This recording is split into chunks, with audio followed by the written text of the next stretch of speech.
শেখ হাসিনাকে ক্ষমতায় টিকিয়ে রাখতে অসীম ক্ষমতা খাটিয়েছিল বিচার বিভাগ, এমন মন্তব্য করে আইন উপদেষ্টা বলেন ৫ বছর পর পর সব দলের অংশগ্রহণে ভোট হলে কোনো দল ফ্যাসিস্ট হতে পারত না। আন্তর্জাতিক অপরাধ ট্রাইব্যুনালের চিফ প্রসিকিউটর বলেন বিচারক সিন্ডিকেটের কারণে মামলা পরিচালনায় ব্যয় বেড়েছে। রাজধানীতে সেন্টার ফর গভর্নেন্স স্টাডিজ আয়োজিত সংলাপে এসব কথা বলেন তারা। সাকিবুর রহমানের রিপোর্ট। বসুন্ধরা ডায়াপেন্ট এখন আরো উন্নত। এই hot air through top sheet দ্রুত শোষণ করে সোনামণিকে দেয় কোমল অনুভূতি। শেখ হাসিনার স্বৈরাচারী শাসন আমলে বিচার বিভাগের ভূমিকা নিয়ে সবচেয়ে সমালোচনা হয়।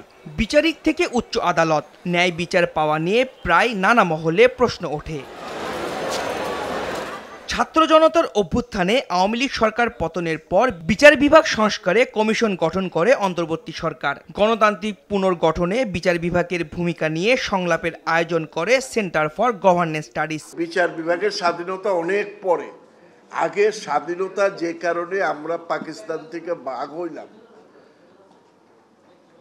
যে সাম্য, জাস্টিস এবং মানবিক যে মর্যাদা 10ই জানুয়ারি আমরা যে ঘোষণা দিলাম, equity, justice and human dignity, এই তিনটা আজও পর্যন্ত আমরা এই 53 বছরে কায়েম করতে পেরেছি কিনা আমি জিজ্ঞেস করি এখানকার রাজনীতিবিদদের, পারিনি। বিচারপতিরা যখন যে সরকার থাকবে তার বাইরে গিয়ে বিশাল কিছু করেছে, ওই সোনালী অতীত অনেক আগেই বাংলাদেশ থেকে চলে গেছে। বিচারের কিছু জাজ তারা প্রমোশনের আশায়, কনফার্মেশনের আশায়, চিফ জাস্টিস হওয়ার আশায় শেখ হাসিনাকে খুশি করতে ওই সমস্ত রায় দিয়ে দিয়েছে। আমাদের এই হাইকোর্টে আগাম জামিনের প্রক্রিয়া একেবারেই বন্ধ বলা যেতে পারে।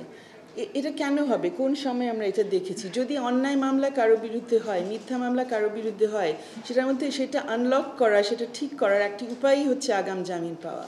তো এটা নিয়ে আমাদের কথা বলতে হবে। বক্তাদের আলোচনায় বিচার বিভাগের দলীয়করণ, অব্যবস্থাপনা, মামলা জট সহ নানা অনিয়ম উঠে আসে। ফান্ডামেন্টাল রিফর্ম লাগবে of the economic system of লুটপাটতন্ত্র।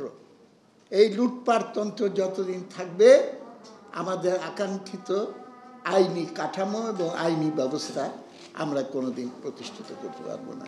বিভিন্ন পার্টির ব্যক্তিগত দৃষ্টিভঙ্গি থেকে সংস্কার চলবে।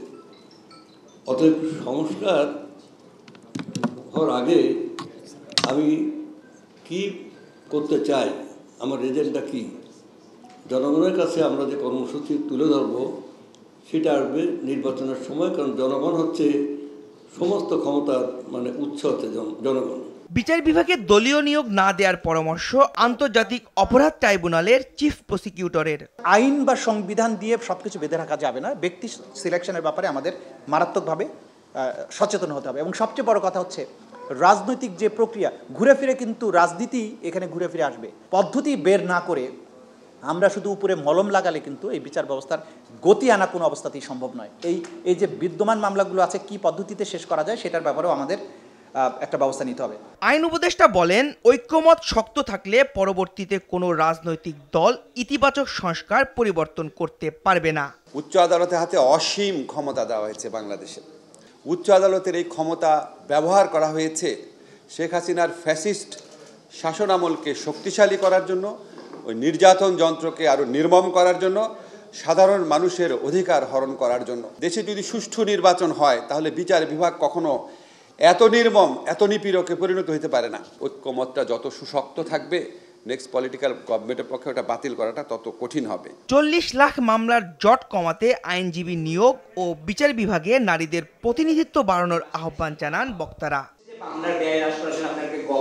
সাকিবুর রহমান, RTV, ঢাকা।